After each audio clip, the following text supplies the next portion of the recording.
Hello, কি অবস্থা সবার? অনেকদিন পরে আসলে সবার সাথে দেখা। যেহেতু এতদিন পরে ভিডিওতে আসা, তো কিছু তো একটু স্পেশাল রাখতে হবে, তাই না? আজকে আমরা কথা বলবো এমন একটি ডিভাইস নিয়ে যেটি হবে portable with a gaming performance but in a budget. Basically 1-2 বছর আগেও যারা গেমিং প্রায়োরিটি ছিল তারা পিসি বিল্ডে বেশি ফোকাস করতো। কিন্তু রিসেন্টলি পোর্টেবিলিটি এমন একটা ফ্যাক্টর হয়ে দাঁড়িয়েছে যেটা সবাই ইগনোর করতে পারছে না। অ্যান্ড এই সুযোগেই ব্র্যান্ডগুলো কাস্টমারদের জন্য নিয়ে আসছে নতুন নতুন গেমিং ল্যাপটপ। সো আজকের ভিডিও তাদের জন্য যারা মোটামুটি 100K বাজেট রেঞ্জের মধ্যে একটি ভালো ব্র্যান্ডের gaming and productivity focused laptop চাচ্ছেন। সো চলুন আর দেরি না করে ভিডিওটি শুরু করা যাক। বরাবরের মতোই আমি নাবিল থাকছি আপনাদের সাথে। ফিরছি ইন্ট্রোর পর।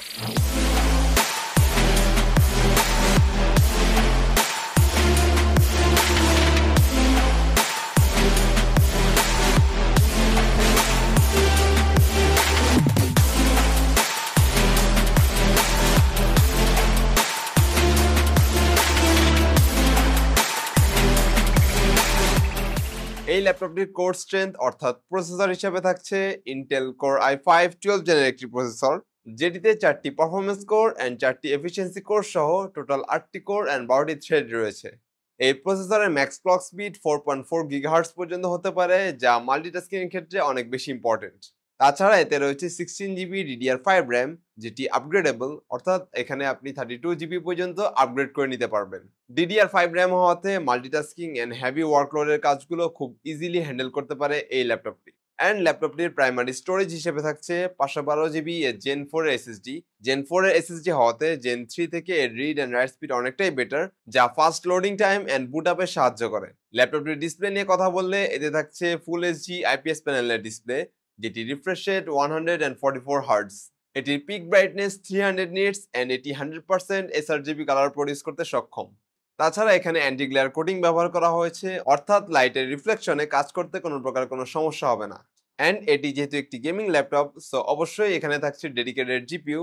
এতে ব্যবহার করা হয়েছে NVIDIA RTX 3050 এর DDR6 গ্রাফিক্স কার্ড, যেটি 65 ওয়াট পাওয়ার কনজিউম করে। অ্যান্ড এটি AI পাওয়ার্ড হওয়াতে পারফরমেন্স অপটিমাইজেশনের থ্রুতে বেটার একটা আউটপুট দিতে সক্ষম।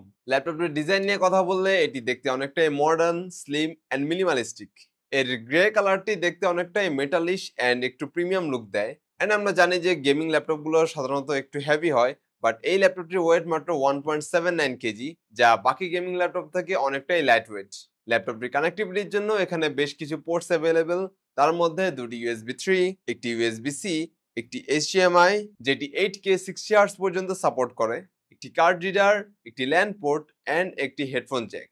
ল্যাপটপটির speaker decent amount of audio experience provide করতে পারে। অ্যান্ড এতে ওয়েবক্যাম হিসেবে ব্যবহার করা হয়েছে 720p HD একটি ওয়েবক্যাম, যা ভিডিও কল বা অনলাইন মিটিং অথবা কনফারেন্স থেকে জয়েন করার জন্য good enough. And privacy ensure করতে ওয়েবক্যামের উপর দেওয়া হয়েছে একটি প্রাইভেসি শাটার। ওয়্যারলেস কানেক্টিভিটির মধ্যে এতে থাকছে Wi-Fi 6 অ্যান্ড ব্লুটুথ 5.2 এর সাপোর্ট, যা একটি stable and strong wireless connection ensure করে। ওকে, স্পেক্স নিয়ে তো বেশ কিছু কথাই হলো, কিন্তু অ্যাকচুয়াল রিয়েল লাইফ পারফরমেন্সে কেমন কি আউটপুট পাচ্ছি সেটা জানার জন্য আমরা কিছু টেস্ট করেছি অ্যান্ড রেজাল্ট আপনাদের সামনে।